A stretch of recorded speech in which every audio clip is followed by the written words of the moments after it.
What you telling me, family tree? Welcome to Movement Decoded. Today we're going to get a little bit twisty-turny, roly-poly with our back roll to front roll, back to front roll, spiral roll. Looks a little something like this.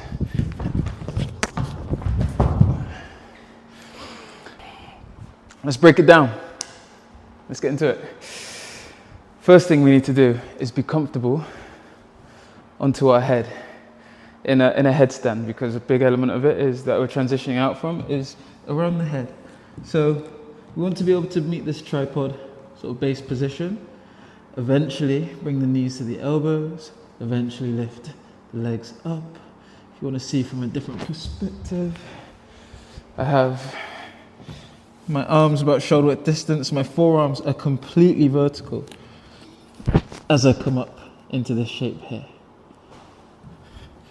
So I'm not going to mince that one too much, but you need to be comfortable somewhat on your head. And if you are comfortable there on the head, to be able to kind of at least be able to be sort of in this terrain. Might not have to hold it, but we want to be able to feel comfortable somewhat in our headstand position.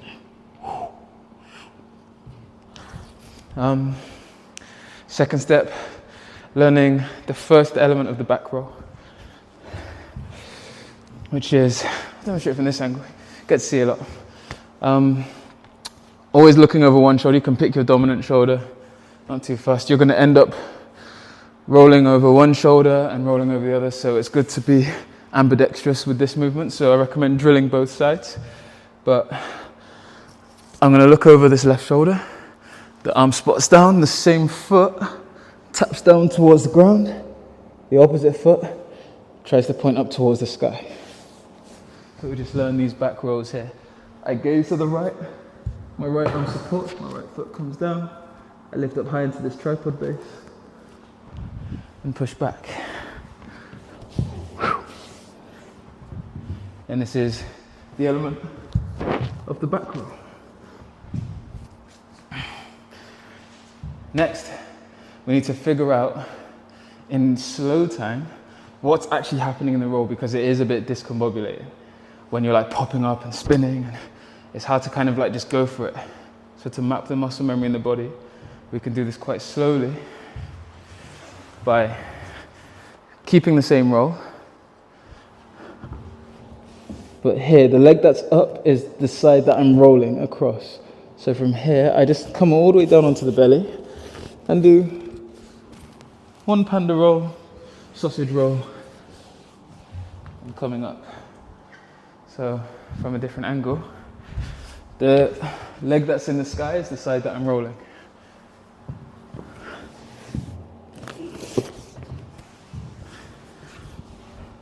What you can do as well is keep your head tracing the floor, because then it just lets your head feel comfortable being on the ground. Even if it's a little bit more arbitrary like this, try to have draw a halo around your head. So I roll back, I come down, notice here, I'm drawing this halo, keeping connected towards the ground. Even this movement in and of itself is lovely.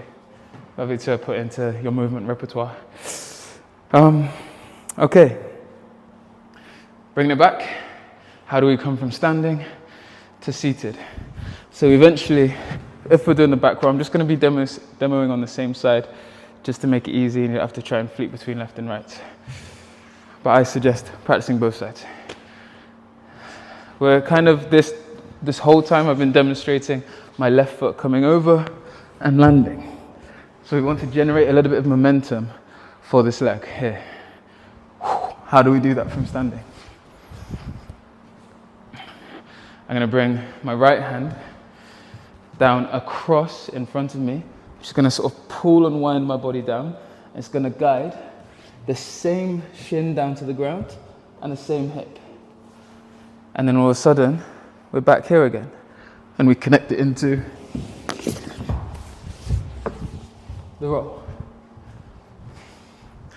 So again, if I'm rolling backwards over my left shoulder, I wind down with my right hand coming down towards the floor.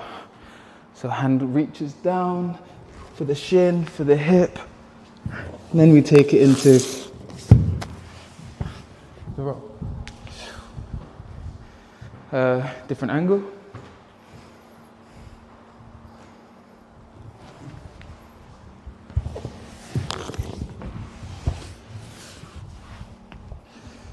Cool. Don't know why I keep staying over this side of the room. But so map that. Then the scary bit now is the changing the dynamics of the movement. Here is quite grounded, but now we've got to figure out how to get into step one. Remember when we did the headstand? How do we get into this position like this? We've got to use the spiral roll. You can do it a bit soft and you can use a bit of momentum from the back roll. But we just ultimately kind of want to just be able to get the timing of the hip pop here. So in essence, I'm trying to roll backwards. Oh, God, I hit my head there. Yeah, I mean, you can do it on a soft floor, carpet, the grass is probably a bit more wiser. But yeah, you get used to it. Where was I? Oh yeah. You can do it also from the standing. And you just do a little hip pop. So what we're focusing on here is the timing of the hips doing this and the feet shooting up to the sky. You don't have to hold the handstand. If you manage to just get on your head and fall out, then you're probably doing most of the work that you need to have. So here, I'm winding down. Using that momentum to try and catch into a headstand.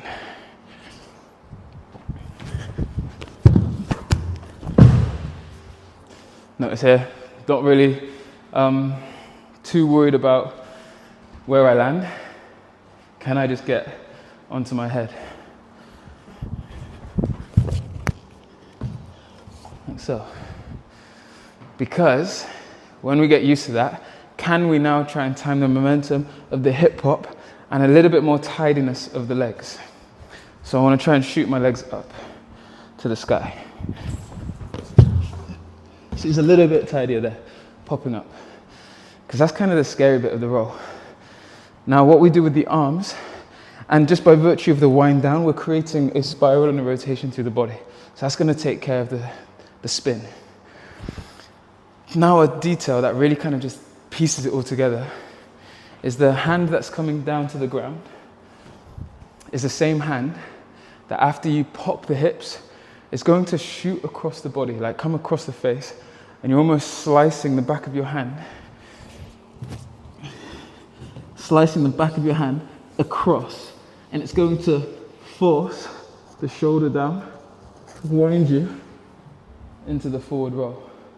So again, because when we get upside down, things can get confusing. Lefts become rights, rights become, what are they? So the side, the hand that you're bringing down for the wind up is the same arm that cuts across the body. And this is where you've got to time the hip pop with the slice. Notice there, that slice is really just taking care of most of the work really, which is cool. I think that's about it.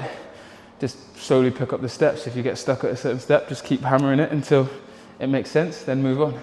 Keep drilling it. It might be quick in this video, but by no means is it a skill that has to be acquired in the same time as you've watched this video. It's here for reference.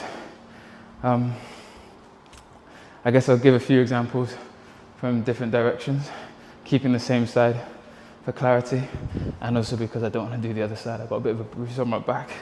But yeah, so here, slice, and that slice really does take care of the motion when we pop the hips up. Take one more example, different direction, one,